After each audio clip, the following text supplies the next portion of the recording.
26 जनवरी हमारा संविधान 26 जनवरी 1950 को लागू हुआ था। वर्षों से के प्रतीक्षा के बाद आज़ादी मिली और संविधान सभा के द्वारा जो संविधान तैयार किया गया था उसको 26 जनवरी 50 को लागू किया गया। आज के दिन ये मूल्यांकन का दिन है कि हम ने कितनी यात्रा करने के बाद हिंदुस्तान को कहाँ पहुँचाया। आज के दिन हम अगर गौर करें तो भारतवर्ष में सुई से लेकर हवाई जहाज तक सारी वस्तुओं का निर्माण होता है। आज दुनिया में भारत का मान सम्मान बढ़ा है। हम आर्थिक स्थिति से मजबूत हुए हैं। जहाँ तक टेक्नोलॉजी का क्षेत्र है उसमें हमारे निरंतर कदम आगे बढ़ रहे हैं। चंद्रयान 3 की सफलता हमारा उत्साह बढ़ाती है और हमने उसी के आधार के ऊपर सूर्य के ऊपर तमाम रिसर्च करने का जो संकल्प लिया है। आने वाला समय उसके लिए भी हमको सुपरनेचुरल पावर या ब्रह्मांडीय शक्तियों के माध्यम से हम उम्मीद करते हैं कि उसमें भी हमें सफलता मिलेगी।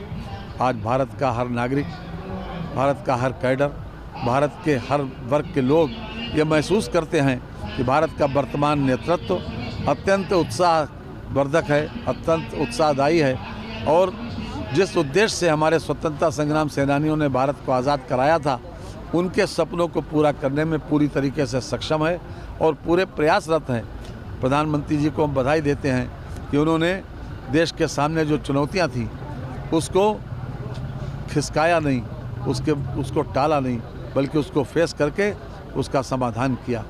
आज भगवान श्री राम का मंदिर अयोध्या में विराजमान है, जो 500 वर्षों के बाद ये स्थिति आई कि हम अयोध्या में राम का मंदिर बनवा सके।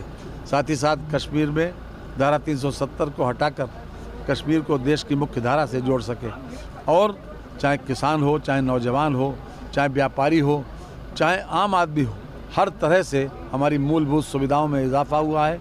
हम समझते हैं कि लोगों का ये नारा कि सबका साथ, सबका विकास, सबका विश्वास, सबका प्रयास, ये मोदी जी चरितार्थ कर रहे हैं और उनके बारे में जो कहा जाता है कि मोदी है तो मुमकिन है। आज उसी पदचिन्हों पर चलते हुए हमारे प्रधानमंत्री जी के पदचिन्हों पर चलते हुए उत्तर प्रदेश के मुख्यमंत्री योगी आदित्यनाथ जी भी उन्हीं की का अनुकरण करते हुए हर तरह से उत्तर प्रदेश को सर्वोत्तम प्रदेश बनाने में लगे हैं। उनका अथक प्रयास, उनकी ईमानदारी इस प्रदेश को बीमारू प्रदेश से निकालकर एक डेवलपिंग प्रदेश, एक प्रोग्रेसिव प्रदेश के रूप में उन्होंने स्थापित किया है। आज उत्तर प्रदेश में एक्सपोर्ट बढ़ा है, पर कैपिटा इनकम बढ़ी है, आर्थिक स्थिति मजबूत हुई है। कोरोना के बाद भी हमारी स्थिति कहीं पर से कमज़ोर नहीं है। हम हर तरह से आगे बढ़ रहे हैं। जो ग्राफ नीचे जा रहा था अब वो ग्राफ ऊपर की तरफ जा रहा है। जहाँ तक शाहजहांपुर जनपद का सवाल है, शाहजहांपुर जनपद में भी बड़ा बदलाव पिछले 7 साल में आया है और इसके लिए मैं अपने जनपद वासियों को, ख़ास तौर से अपने जनप्रतिनिधियों को और प्रदेश वासियों को और ख़ासतौर से प्रदेश नेतृत्व का हम विशेष रूप से आभार प्रकट करते हैं कि उन्होंने हमको इस लायक बनाया और शाहजहांपुर के लोगों ने यह ताकत दी कि हम शाहजहांपुर को और बेहतर बना सकें।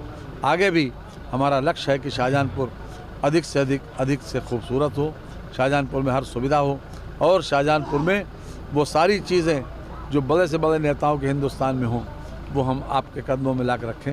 इन्हीं शब्दों के साथ फिर से एक बार बधाई, धन्यवाद।